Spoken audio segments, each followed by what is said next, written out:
Doctor என் பொண்ணு சரியான நேரத்துக்கு கொண்டு வந்துட்டீங்க. ஃபர்ஸ்ட் எய்ட் பண்ணி தாய் சே 2 உயிரையும் காப்பாத்தியாச்சு. ஐயோ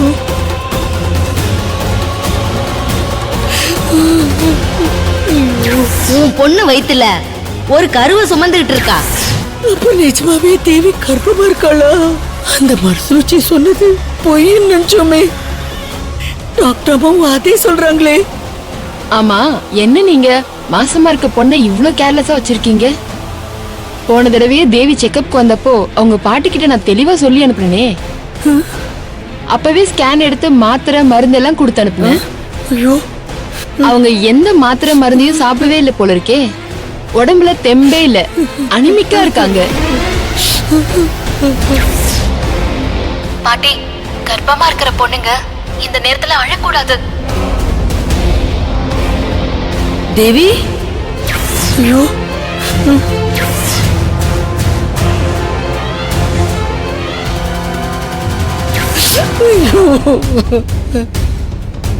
இப்ப அழுது என்ன பிரயோஜனம்? கர்ப்பமா இருக்கிற பொண்ண காடு மேடுன்னு கூட்டிட்டு அலைஞ்சிருக்கீங்க. பெத்த பொண்ணு மேல அக்கறையே இல்லையா? ஐயோ டாக்டர், தேவி கர்ப்பமா இருக்காளா? உண்மைதானா? ஏம்மா, உங்களுக்கு இது தெரியாதா? உங்க பொண்ணு உங்ககிட்ட எதுவுமே சொல்லலையா? அவசரப்படாத, தெரியும். எங்க இங்க தேவின்னு ஒருத்தர் அட்மிட் ஆயிருக்காங்களே, அவங்க தேவியாங்க? ஒரு நிமிஷம், இதோ பார்த்து சொல்றேன். இது விசாரிக்கிறேன். நேரா போங்க ஐயா. அந்த பக்கமா? நன்றி. வாங்க வாங்க.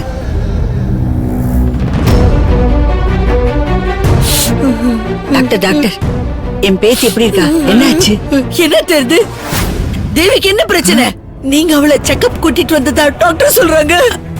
இது உங்க குடும்ப பிரச்சனை, நீங்களே பேசிக்கோங்க. நான் முதல்ல என் பேத்தியை பாத்துட்டு வரேன்.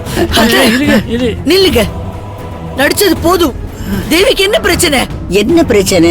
அத்தை போதும், நிறுத்துங்க. உங்க நடிப்புக்கு ஒரு அளவு இருக்கு, என் பொறுமைக்கு ஒரு எல்லை இருக்கு. என் பொறுமையை சோதிக்காதீங்க. இது நம்ம குடும்பமான பிரச்சனை. உண்மையை சொல்லுங்க. தேவிக்கு என்ன பிரச்சனை? என்ன பிரச்சனை? அத்தை, நான் மரியாதை தான் கேக்குறேன். உண்மையை சொல்லுங்க. தேவிக்கு என்ன பிரச்சனைன்னு உங்களுக்கு தெரியாது? சாமி சத்தியமா சொல்லுங்க. அவ வயிற்றுல உண்டாயிருக்கல அத்தை. என் பொண்ணு கர்ப்பமா இருக்காளா?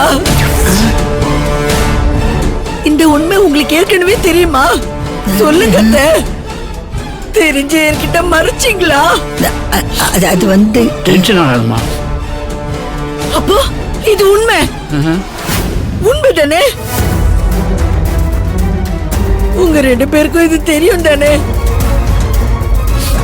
பெத்த தாய் என்கிட்ட இந்த உண்மையை மறைச்சிட்டீங்கல்ல. மருத்துவச்சியும் டாக்டர் இது என்கிட்ட சொல்றாங்க. என் நெஞ்சில அப்படியே அனல குட்டின மாதிரி இருக்கு. நாடு கட்டு இங்கேயே இப்பவே செத்து போயிடலாம் போல இருக்கு. இப்படி ஒரு செய்தி கேட்டப்பறம் இதுக்கு மேல நான் ஏன் உயிரோட இருக்கணும்? செங்கமலம், தயவு செஞ்சு இப்படி பேசாதேமா. நடந்தது என்னன்னா, நடந்தது எதுவா வேணா இருக்கட்டும். இப்போ அவ மாசமா இருக்கான்னா 3 மாசத்துக்கு முன்னாடியே இது நடந்திருக்கணும். உங்களுக்கு தெரிஞ்சிருக்கு. உங்களுக்கு 80ஆம் கல்யாணம் நடந்தப்பதான் தேவி சென்னையில இருந்து ஊருக்கு வந்தா. அதுக்கப்புறம் அவ வீட்டை விட்டு எங்கேயும் போல. அப்போ அவ ஊருக்கு வந்தப்பவே வயிற்றுல குழந்தையோட வந்திருக்கணும். அப்பவே உங்களுக்கு தெரிஞ்சிருக்கணும். இத்தனை நாள் 2 பேரும் என்கிட்ட மறைச்சிருக்கீங்களே. நான் சொல்றது உண்மையா இல்லையா சொல்லுங்க. இப்ப பதில் சொல்ல போறீங்களா இல்லையா? அட பாவீங்களா? அந்த பாதகத்தி நம்ம குடும்ப மானத்தை சந்தி சேர்க்க வச்சிருக்கா. அவளை வெட்டி கூழ் போடாம இல்ல, வீட்டுக்கு பெரியவங்க நீங்க 2 பேரும் அவ கூட சேர்ந்து களவாணித்தனம் பண்ணிருக்கீங்க. வெக்கமா இல்ல? ஐயோ, உங்களை போய் இந்த வீட்டுக்கு பெரியவங்க நம்பினேனே. இல்லம்மா, அந்த மருத்துவச்சி உண்மையை சொன்னப்ப கூட அவளை நம்பாம இங்க கொண்டு வந்து சேர்த்தேன். இது மட்டும் உண்மைன்னு எனக்கு அப்பவே தெரிஞ்சிருந்தா அவளை இங்க கொண்டு வந்து சேர்த்திருக்க மாட்டேனே. 2 வருஷம் போய் தொலைட்டோன்னு அப்படியே வீட்டுக்கு கொண்டு போய் பாடையில போட்டிருப்பேன். ஐயோ, குடும்ப மானமே போச்சு.